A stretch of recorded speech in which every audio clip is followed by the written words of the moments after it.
It's the early 80s. You're maybe 14, 15. There's a school dance you've been counting down to for weeks, and your curfew is 10 o'clock. Has been 10 o'clock since you were 12, but this once your mom says you can stay till 11. No big speech, no lecture, just, fine, 11, just this once. And you remember exactly how that felt, like you'd gotten away with something, like the rules had bent just for you, just this time. What you didn't know, what nobody tells you in that moment, is that the deal wasn't free. The following weekend, you're home by 9, 2 hours earlier than usual. Because somewhere in the math your mom was doing that you couldn't see, that extra hour on the dance floor had to be paid back. Not punished, paid back. There's a difference, and your generation has spent its whole life learning it the hard way. Turns out the IRS runs the exact same play. At 73, there's a rule that lets you push your first required withdrawal from your retirement account back a few extra months, past the end of the year, all the way to April. It's framed like a gift, an extension, breathing room, and just like that curfew, almost everybody takes it, because who wouldn't? But the bill comes due faster than you'd think. And this time, it's not 2 hours the following weekend. It's a second mandatory withdrawal, due that same December, stacked right on top of the one you just delayed. 2 of them landing in the same calendar year, both fully taxable.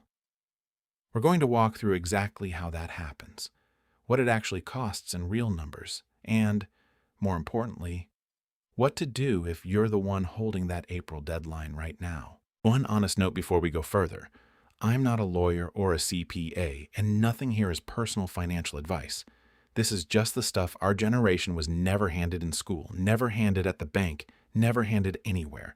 So you can walk into your own decisions asking the right questions instead of finding out the hard way, the way most people do. Here's the part that doesn't add up at first. Why would delaying a tax bill ever cost you more than just paying it on time? Because that's exactly what's happening.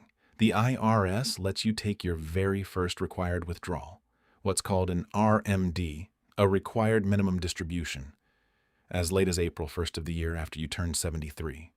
Sounds simple, sounds generous even. You turn 73, you've got until that following April to deal with it. But your second required withdrawal, the one for the following year, is still due that same December 31st.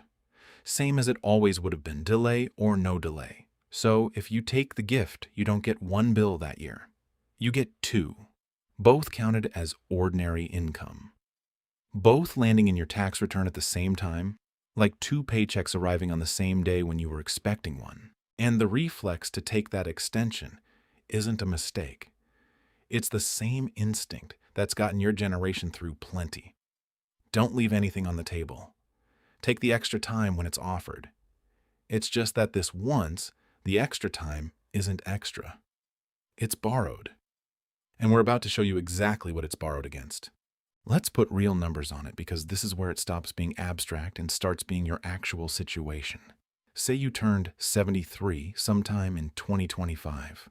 Under the rule, your first RMD isn't due by the end of that year. You get until April 1st, 2026. So, you wait.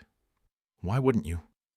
But your second RMD, the one for 2026, doesn't move.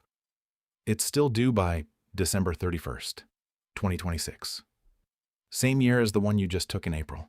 2 withdrawals, 12 months. Both required. Both taxed as regular income, no special treatment, no softer rate. Here's what that looks like with an actual account. Say you've got $500,000 in your IRA. The IRS uses a table, a divisor, to calculate what you're required to take out each year based on your age. At 73, that divisor is 26.5. 500,000 divided by 26.5 comes out to $18,868. That's RMD number 1, the one you delayed into April.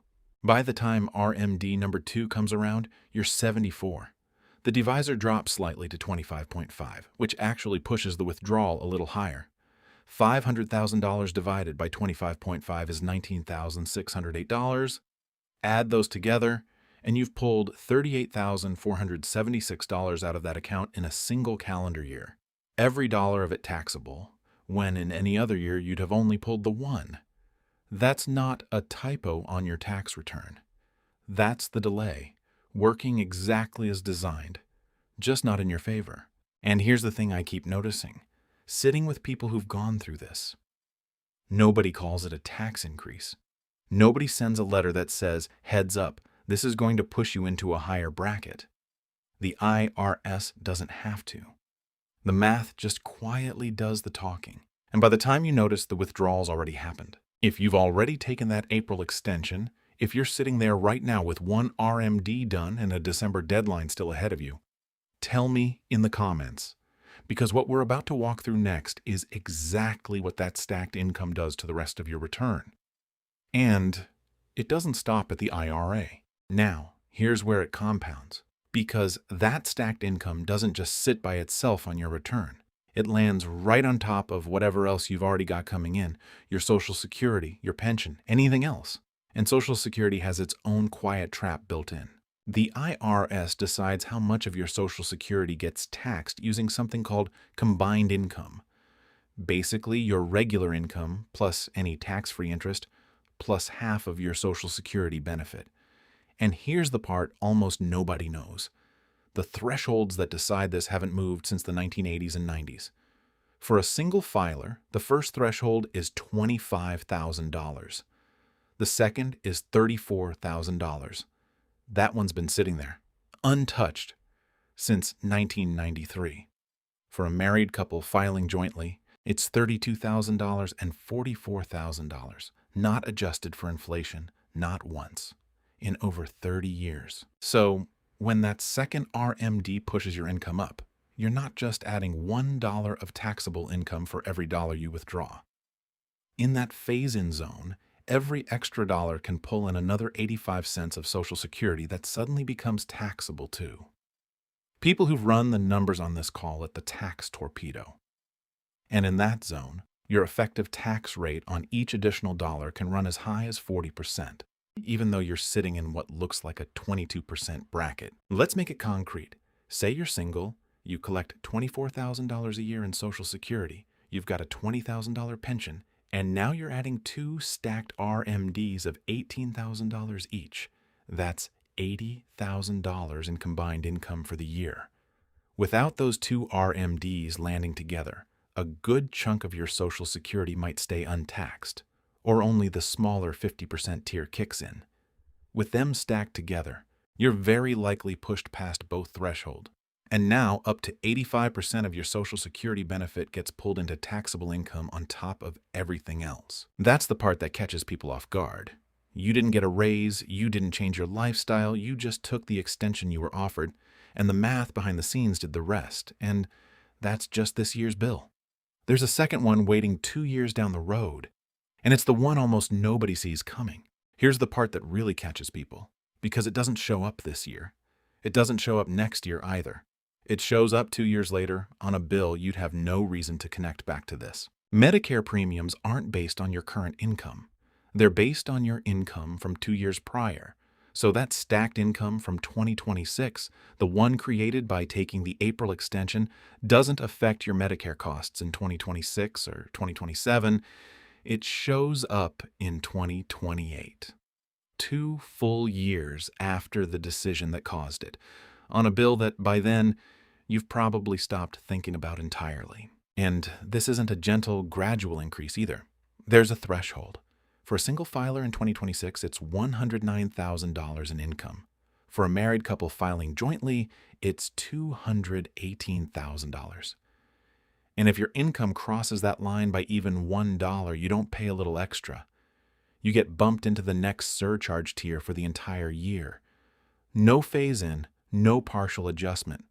$1 over, and you're paying the higher rate on every dollar, not just the one that pushed you over. At the first tier, that's roughly an extra $1,148 a year per person on top of your standard Medicare premium. At the higher tiers, it can run as much as $6,936 a year per person. And remember, this is happening because of a decision you made 2 Decembers ago about an April deadline you probably don't even remember thinking twice about. That's the real shape of this thing. It's not one bill. It's 2 waves. The tax torpedo hits almost immediately, and the Medicare surcharge hits years later, like a check you wrote and forgot about, finally clearing the account. So, why does this catch your generation in particular? It's not carelessness. If anything, it's the opposite. Your generation came up distrustful in the big, obvious ways. You watched 2008 happen. Some of you watched a parent's pension just disappear, restructured, or frozen, or quietly reduced after a lifetime of being told it was guaranteed. You learned early not to trust institutions when they make big promises. That skepticism is real, and it's earned. But here's the thing about instincts. They don't always know which fights they're supposed to be fighting. The same generation that learned to question a pension fund doesn't always apply that same scrutiny to a small, official-sounding offer from the IRS. Because it doesn't look like a big promise. It looks like a form, a date, a little extra time, offered in plain bureaucratic language with no fanfare and no salesman attached to it. And when something looks like paperwork instead of a pitch, the guard comes down. You don't interrogate paperwork the way you'd interrogate a stranger asking for your trust. You just take the extension.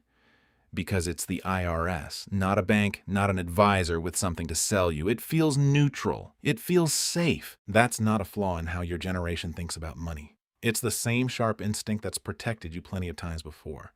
Just pointed at a target it wasn't built to catch. So what do you actually do with this if you're the one staring at that April deadline right now? Or you know it's coming. There are 3 real ways through, and none of them require you to outsmart the IRS, just to see the math before it sees you. The first is the simplest. Take your first RMD in the actual year you turn 73, instead of pushing it into the following April. You give up the extension, but you give up the stacking too. 1 withdrawal per year, the way it was always supposed to work. The second is something called a qualified charitable distribution, a QCD. If giving to charity is already part of how you live, you can send up to $111,000 a year straight from your IRA to a qualified charity, and that amount doesn't count as taxable income at all.